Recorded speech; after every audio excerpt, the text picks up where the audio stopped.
인생을 살다 보면 어느 순간 들려오는 하나님의 음성이 있습니다. 아담아, 내가 어디 있느냐? 라는 오늘 본문의 질문입니다. 아담아, 내가 어디 있느냐? 하나님의 이 질문은 아담이 지금 어디 있는지 몰라서 묻는 장소를 묻는 질문이 아니라 너가 왜 동산나무 사이에 숨어 있느냐?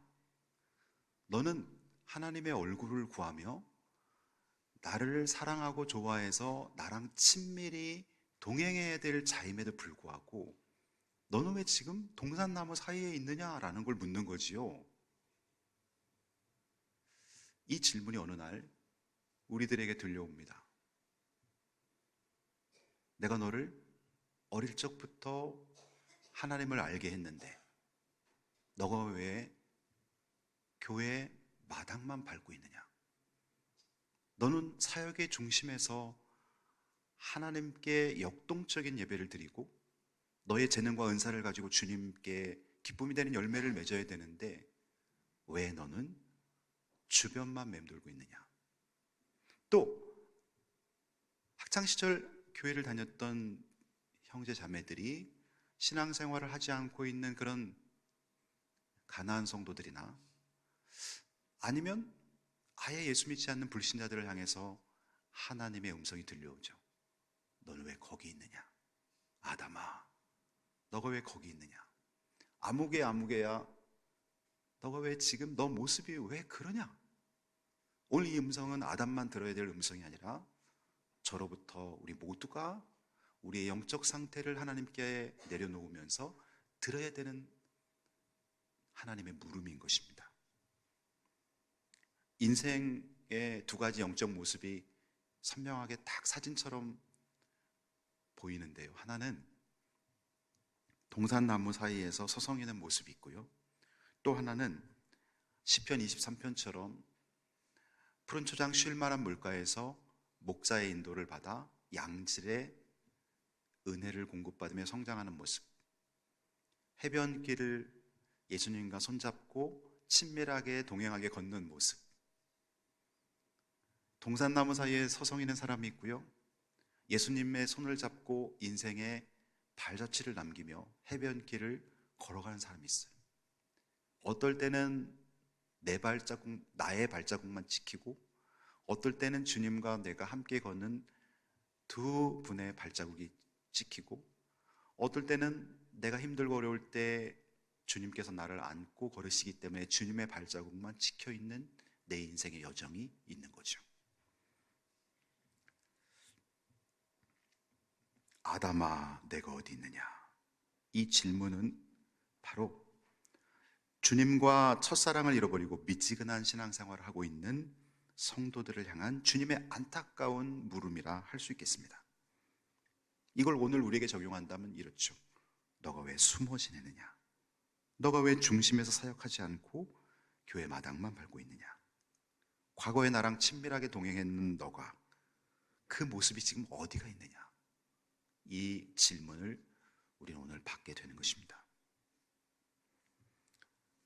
목사님들이 이런 말씀 많이 하시잖아요. 여러분, 하나님을 인격적으로 만나시기 바랍니다. 하나님을 인격적으로 만나야 구원받은 자입니다. 그래서 하나님을 인격적으로 만난다는 게 도대체 무슨 말인가? 하나님, 인간의 품격을 인격이라고 그러는데 하나님에게도 인격이 있는가? 그래서 제가 설교 준비하면서 유튜브를 찾아봤는데 성도들이 이걸 되게 궁금해한다는 거예요. 하나님을 인격적으로 만나는다는 게 도대체 뭔가? 그리고 어떤 신학생이 유튜브에다가 하나님을 인격적으로 만난다는 것에 대해서 설명을 한 동영상이 있더라고요. 그래서 거기 들어가 봤더니 또 다른 목사님들이 하나님을 인격적으로 만난다는 거에 대해서 설명을 쭉 해놨는데 제가 들어보니까 너무 어렵게 설명을 하는 거예요. 그래서 오늘 저도 우리 성도들한테 하나님을 인격적으로 만난다는 것을 아주 쉽게 설명해 드려야 되겠구나, 그런 생각을 제가 했어요. 여러분, 하나님을 인격적으로 만난다는 건 이런 거예요.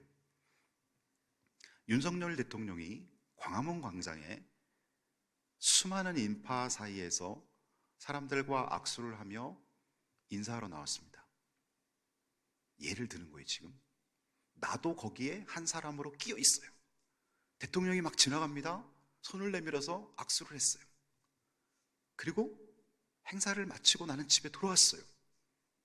근데 윤석열 대통령은 나를 전혀 기억하지 못하고 나도 윤석열 대통령하고 마음을 열고 대화한 얘기는 한마디도 없어요. 자, 이거를 인격적인 만남이라고 말할 수 있을까요? 없어요. 그건 그냥 대통령을 내가 한번 본 거예요. 그런데 어느 날 이번에 한국과 호주 축구에서 우리가 2대1로 승리할 때 손흥민 선수가 멋지게 프리킥을 감아쳤단 말이에요. 대통령이 이걸 보더니 손흥민 선수를 청와대로 불렀어요. 예를 드는 거예요. 제가 청와대를 불러서 이야기를 하는 거예요.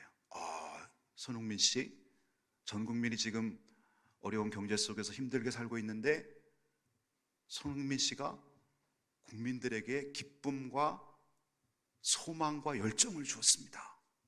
내가 앞으로 손흥민 씨의 팬이 돼서 한 달에 한 번씩 손흥민 씨를 만날 것이고 우리 손흥민 씨도 나한테 바람을 이야기하고 우리 서로 교제를 나눕시다. 자, 이게 바로 인격적인 만남이라는 거죠. 그러니까 인격적인 만남이라는 것은 막연한 만남, 애매한 만남이 아니라 구체적으로 그분과 내가 대화가 이루어지고 교제가 이루어지는 만남. 이것이 인격적인 만남. 우리 흔히 이런 말 많이 하잖아요. 나는 결혼해서 내 남편이 맨날 나를 종처럼 대했어. 나를 노예처럼 취급했어. 나한테 본인 하고 싶은 것만 명령했지 인격적인 대화 한번 해본 적이 없어. 자, 그렇다면 인격적인 만남은 뭐예요? 인격적인 만남은 상대방을 내가 사랑하고 상대방을 인정하고 상대방의 대화를 내가 들어주고 나도 상대방에게 예를 갖춰서 이야기를 해주고 서로 간에 좋아하고 존중하고 교감이 이루어지고 깊은 관계를 하고 함께 살고 함께 다니고 이게 인격적인 만남이라는 거예요. 제가 1996년 서울신학대학교에서 전도훈련을 하고 약 20명 정도를 신학생들을 데리고 충북 제천의 모 교회에 전도폭발 훈련을 갔어요. 그때가 6월 달이었어요. 그때 제 아내가 대학 다니면서 전도폭발 훈련에 온 거예요. 제 아내가. 그 교회 성도들의 전도 대상자들을 미리 한 달 전에 정하고 우리가 가서 그분들의 가족, 그분들의 친척을 만나서 복음 제시를 해서 교회로 매칭시켜주는 일을 하는 것이 전도폭발 임상훈련이었어요. 저는 전도폭발 임상훈련 하면서 제 아내 얼굴을 보긴 했지만 한 번도 대화도 안 나누고 서로 통성명도 안 하고 그러면 제 아내와 저의 그때 관계는 인격적인 만남은 아니라는 거죠. 그냥 훈련생으로서 저는 신학생으로서 교회에서 얼굴 본 거죠. 그런데 또 하나님의 은혜로 그 다음 해에 제가 그 교회 전담 전도사로 신학교를 졸업하고 내려가게 됐죠. 그러고 나서 아내랑 저랑 이제 의미 있는 만남이 열립니다. 제가 프로포즈를 하고 아내가 프로포즈를 받고 그리고 나서 서로 간에 신앙에 대한 이야기, 예수님 만난 이야기, 우리 미래에 대한 비전을 나누죠. 그리고 관계가 형성되죠. 결혼을 하고 함께 살고 함께 살아가는 거죠. 여러분, 인격적인 만남은 바로 이런 거죠. 내가 교회를 다니는데도 하나님 계실 거야. 우리 교회 예배에 하나님 계실 거야. 우리 아버지도 하나님 만났다고 하셨어. 교회를 그냥 다녀요. 어떨 때 힘들게 다닐 때도 있고 조금 수련회 갔다 오면 조금 은혜 받은 것 같기도 하고. 자, 하나님과 내가 저 산 너머 하나님이 있는 것 같고 멀리 느껴져요. 막연해요. 이것은 인격적인 만남이 아니라는 거죠. 오늘 내가 말씀을 듣는데, 수련회든 주일 설교 시간이든 내가 말씀을 듣는데 하나님의 말씀이 살아운동력 있는 말씀으로 내 가슴을 후벼 파고 들어와요. 내가 죄인이라고 느껴지지 않았는데 내가 죄인이라는 거예요, 하나님께서. 근데 그 말씀이 나를 찌를 때 하염없는 눈물과 함께 예수님의 십자가의 보혈과 저 십자가 위에서 처절하게 죽으신 예수님이 느껴지면서 나 대신 주님이 죽은 그 죽음이 너무나 슬프고 아파서 흐느껴 울고 애통하고 통곡하면서 주님의 십자가 보혈이 나를 깨끗이 씻는 경험을 하게 되는 거예요. 그러고 나서 하나님의 음성이 귀로 들려오는 것이 아니라 마음 깊은 데 꽂히는 거예요. 사랑하는 아들아, 내가 너를 위하여 십자가를 졌단다. 하나님 아버지께서 너를 사랑하사 나를 보내셨단다. 그런 경험을 하고 나서 이제 내가 기도를 하는데 느낌이 다른 거예요. 옛날에는 그냥 기도를 하고 돌아갔는데 지금은 내가 하나님께 드린 기도는 하나님의 때 다 좋은 것으로 응답받는다는 확신이 들기 시작하는 거예요. 기도가 재미가 들리기 시작하는 거예요. 한두 마디 했던 기도가 10분 기도할 수도 있고 30분 기도할 수도 있고 1시간 기도할 수도 있게 돼버리는 거예요. 버스 타고 다니면서 지하철 안에서도 조용하게 눈 감고 기도하고 눈 뜨고 기도하게 되고, 기도하는 데 재밌는 거예요. 왜냐하면 벽을 향해 기도하는 것이 아니라 나랑 교감하시는 하나님의 반응을 살피면서 기도하게 되는 거예요.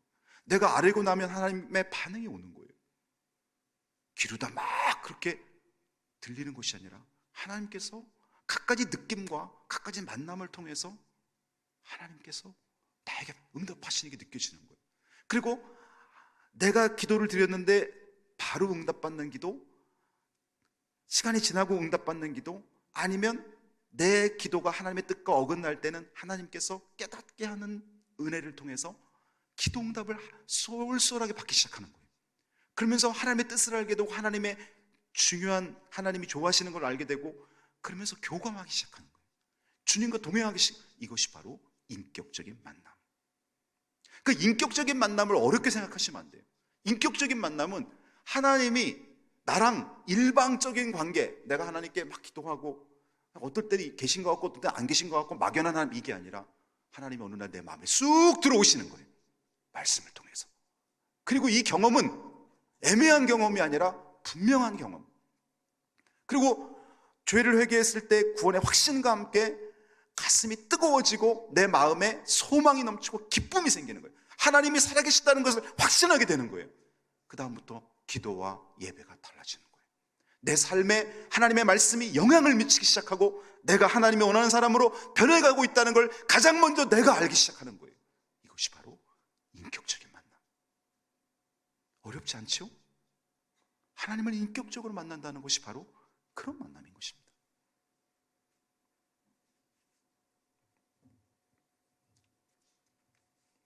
아담은 하나님께서 아담아 내가 왜 여기 있느냐, 어디 있느냐, 아담아 내가 어디 있느냐 라는 질문이 들려왔을 때 아담은 바로 회개했어야 됐어요. 하나님, 제가 선악과를 따먹지 말라는 하나님의 말씀을 어겼습니다.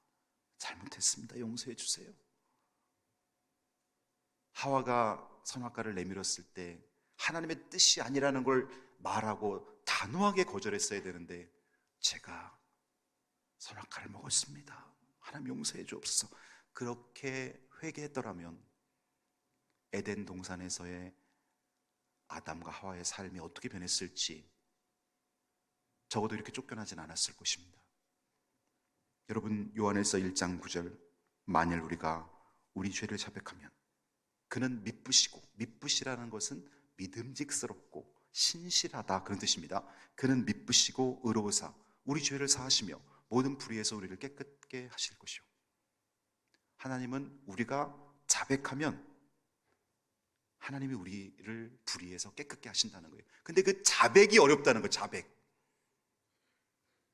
얼마나 사람들이 고집이 센지, 나이가 들수록 얼마나 자기가 하나님 자리에 있는지 그 자백을 못하는 거예요. 자백. 하나님 앞에 솔직히 고백하는 거예요. 하나님보다 나이 많은 분 계세요? 하나님보다 더 큰 권세와 영광의 자리에 계신 분 계세요? 자백을 못하는 거예요.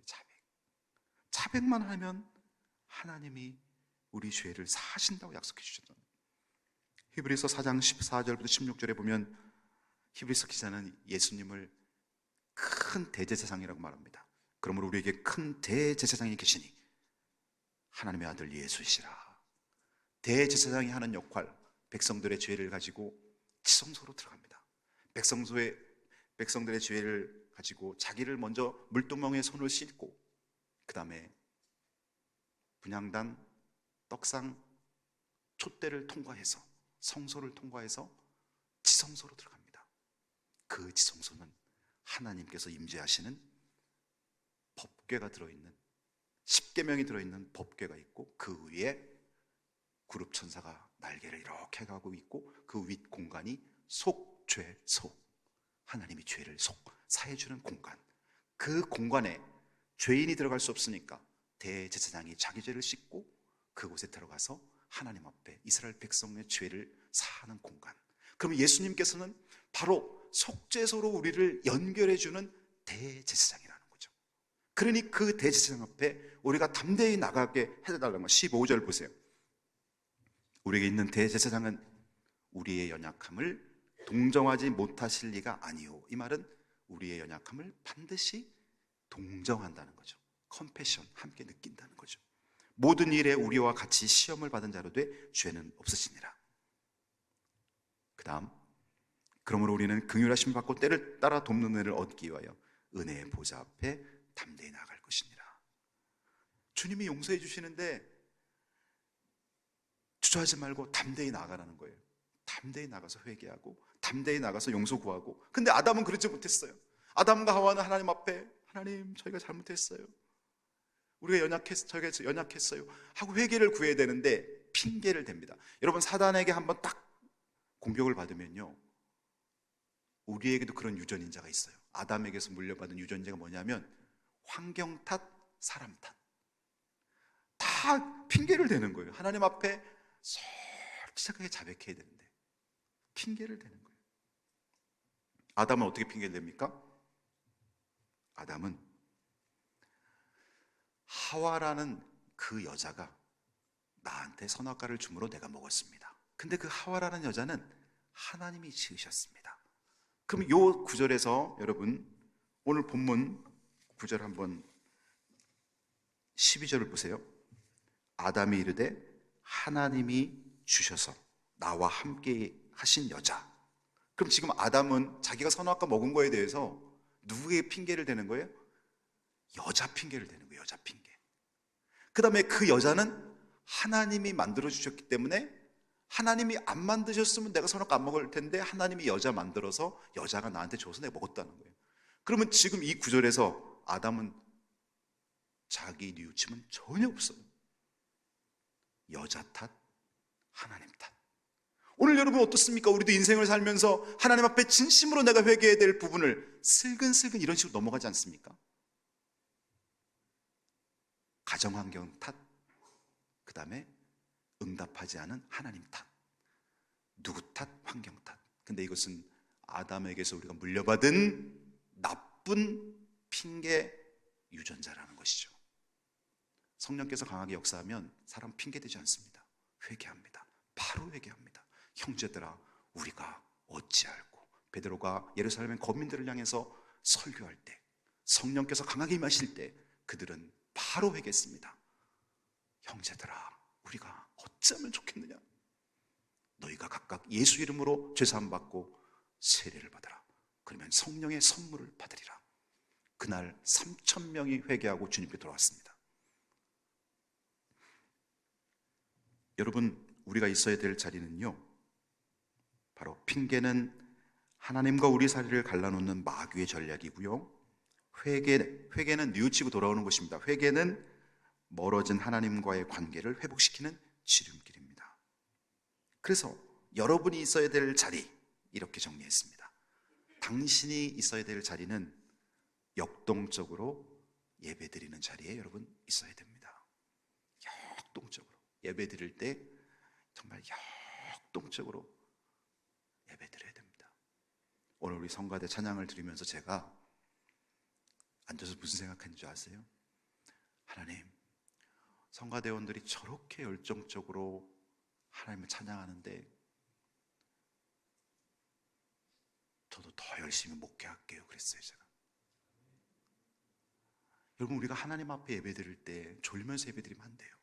우리가 하나님 앞에 예배드릴 때 미지근하게 예배드리면 안 돼요.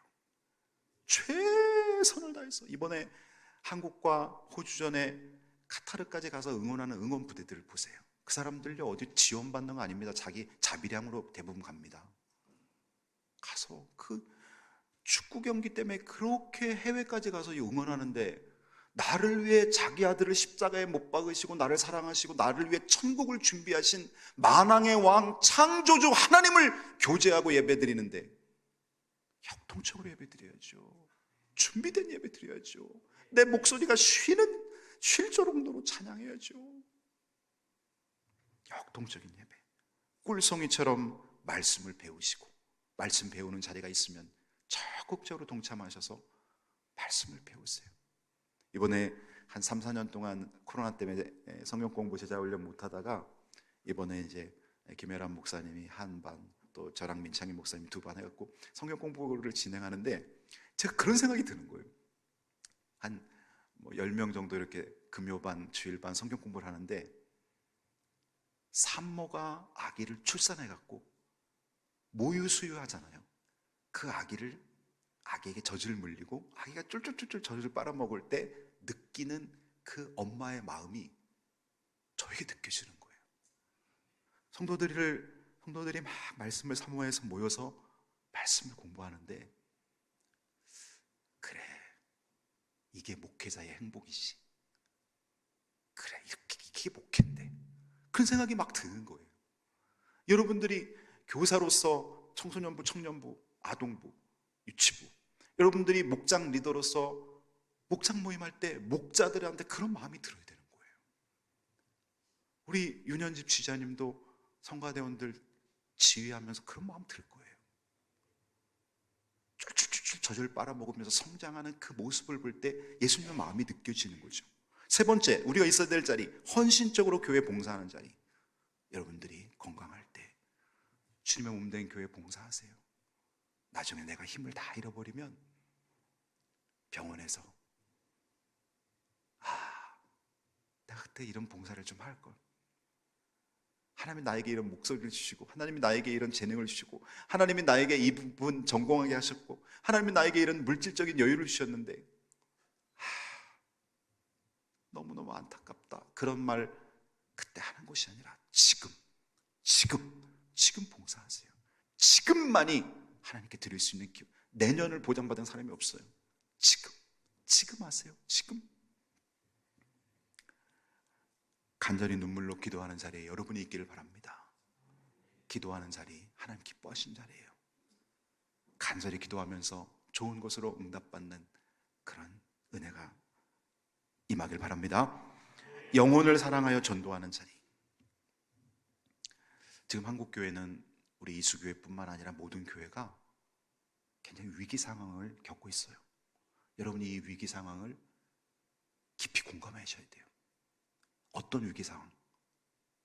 지금 불신자들이 정말 강권적인 전도와 사랑을 받지 않고는 교회에 대해서 마음을 닫던 이런 시대에 우리 살고 있어요. 특별히 우리 자녀 세대들은 더더욱 예수 믿는 숫자들이 줄어들고 있어요. 제가 청소년 때, 그때 우리 대한민국의 기독교인이 1200만까지, 그때 당시 한 4500만 인구에서 1200만까지 기독교인, 4분의 1이 기독교인이었어요. 반에서 교회 다니는 사람 이렇게 조사하고 그러면은 50명 정도, 한 반이 50명이면요 10명 정도는 크리스찬이었어요. 지금 어떤지 아세요? 지금 5%가 채 되지 않아요. 우리 자녀 세대 20명이 한 반이면 그 중에 한 명 교회 다니는 사람이 있을까 말까. 지금 심각한 거예요. 코로나 3년을 겪고 나서 성도들이 10명, 20명밖에 안 되는 작은 교회들이요, 절반으로 교인들이 거의 다 줄어버렸어요. 작은 교회는요, 한 번 성도가 줄으면 다시 오는데 10년, 20년이 걸릴 수도 있고 아니면 아예 그냥 그 상태에서 머물러 버려요. 한국교회가 그래요. 우리 이수교회처럼 이렇게 아름다운 성전을 대로변에 지어놨는데도 새가족들이 거의 오지 않는 이 상황들을 한번 보세요. 이걸 보고 여러분, 우리가 영적 경각심을 좀 가져야 돼요. 그래서 우리 전도표처럼 한 영혼 주께로, 내가 한 영혼 주께로, 올 1년 한 영혼 주께로 인도해야지. 여러분이 애쓰지 않으면, 내가 안 하면 다른 사람도 안 한다고 생각하셔야 돼요. 내가 하면 그것이 부흥의 불씨가 돼서 다른 사람도 한다고 생각하셔야 돼요. 그래서 우리가 교회의 자리를 채우고 우리 자녀 세대를 교회로 인도하지 않으면 한국 교회는 어쩌면 제가 목회하는 이 시대가, 그러지 않기를 바라는 마음이 너무 많지만 마지막일 수도 있어요. 지금 30대 전도사님들이 20년 후에 담임 목회를 할 때 한국 교회가 어떨까? 수많은 교회들이 일반 유럽처럼 커피숍으로 바뀌고 정말 아름답게 지어놓은 성전들이 경매로 넘어가지 않을까? 이런 상황을 지금 보고 있는 거예요. 심각한 거예요. 지금 우리가 전도하지 않으면 안 되는 거예요. 그리고 우리가 있어야 될 자리는 자녀에게 하나님을 소개하는 자리. 여러분 자녀에게 하나님을 부모가 소개해야 됩니다. 성도들 중에 많은 분들이 이렇게 생각해요. 우리 자녀들 어릴 때부터 여름성경학교 교회 참석하고 중고등부 수련회 가기 때문에 우리 자녀들 신앙생활 잘할 거야. 잘하고 있어요, 여러분? 우리 교회에서는 물론 최선을 다합니다. 우리 교회에서는 최선을 다해서 성경학교와 수련회 준비합니다. 그러나 자녀들의 신앙은 거의 70은 부모의 영향, 30은 교회의 영향입니다. 딱 70이냐 30이냐 80이냐 20이냐 이건 말할 수 없지만, 제가 지금까지 영적으로 느끼고 제가 알고 있는 것은 여러분의 자녀의 신앙의 앞으로의 향방의 그 질적 정도는 70%가 부모의 영향을 받는 거예요. 그리고 30%가 교회의 영향이에요. 그래서 여러분 자녀들한테 여러분 부모로서 여러분 만난 하나님 이야기해 줘야 돼요. 여러분이 자녀들한테 여러분이 받은 기도 응답 자주 얘기해 줘야 돼요. 하나님이 살아계시다는 것을 그냥 믿어봐가 아니라 아빠가 믿은 하나님, 엄마가 믿은 하나님 이야기해 줘야 돼요.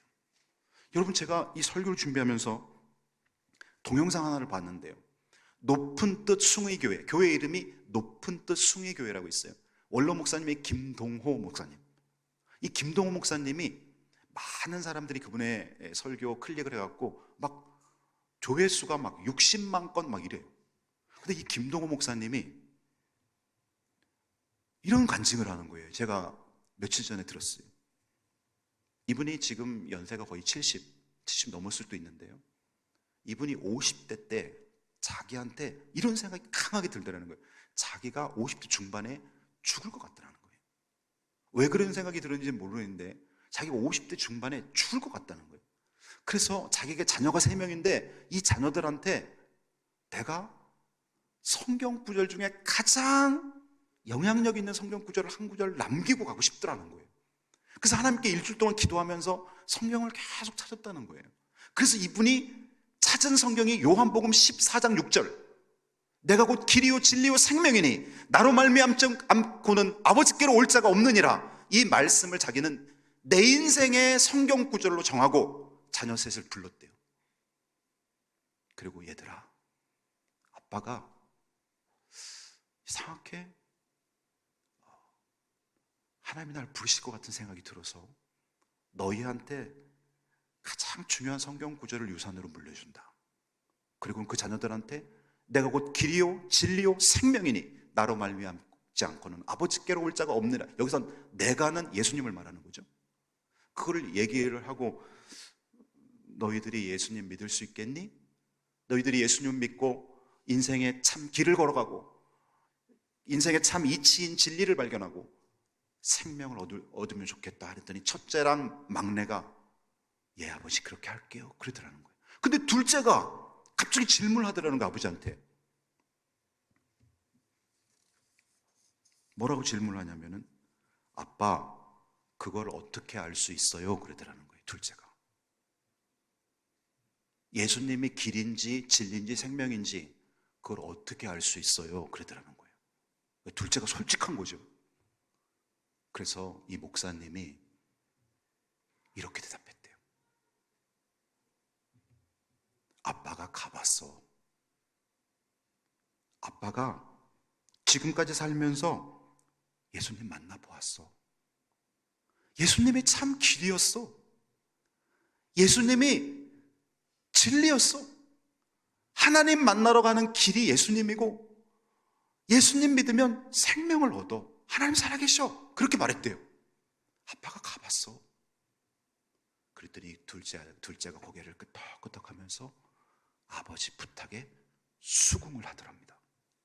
바로 그겁니다, 여러분. 여러분 자녀들, 여러분 그런 말 할 수 있어야 돼요. 아빠가 가봤어. 아빠가 인격적으로 하나님 만났어. 아빠가 예수님과 지금 같이 동행하며 인생을 살고 있어. 나를 가장 사랑하는 부모님이 내 인생에 중요한 말씀을 한 구절 심어준다는데 그거 거부할 자녀가 있어요? 그걸 얘기 못하니 그렇지. 내가 그 하나님을 만났고 어떻게 자식한테 인생의 마지막 유언을 하면서 거짓말을 할 수가 있어요? 나를 너무나 사랑하는 내 아버지 어머니가 생생하게 하나님을 만난 경험과 하나님으로부터 구체적으로 응답받은 기도 제목들을 줄줄이 얘기하면서 나에게 인생의 예수 믿을 걸 얘기하는데 누가 그걸 거부하겠어요, 여러분? 그걸 부모가 얘기 못하니까 문제인 거예요. 아담아, 내가 어디 있느냐? 동산나무 사이에서 서성이고 계신 분이 있다면 하나님 앞으로 적극적으로 나오십시오. 그분이 당신을 안아주실 것입니다. 누가복음 15장 20절부터 24절. 집 나간 탕자가 돌아올 때 아버지가 이 탕자를 맞이하는 장면을 제가 읽으면서 오늘 말씀을 맺습니다. 이에 일어나서 아버지께로 돌아가니라. 아직도 거리가 먼데 아버지가 그를 보고 치근히 여겨 달려가 목을 안고 입을 맞추니 아들이 이르되 아버지, 내가 하늘과 아버지께 죄를 지었사오니 지금부터는 아버지의 아들이라 일컬음을 감당하지 못하겠나이다 하나 아버지는 종들에게 이르되 제일 좋은 옷을 내어다가 입히고 손에 가락지를 끼우고 발에 신을 신기라. 그리고 살찐 송아지를 끌어다가 잡으라. 우리가 먹고 즐기자. 이 내 아들은 죽었다가 다시 살아났으며 내가 잃었다가 다시 얻었노라 하니 그들이 즐거워하더라. 아멘. 기도드립니다.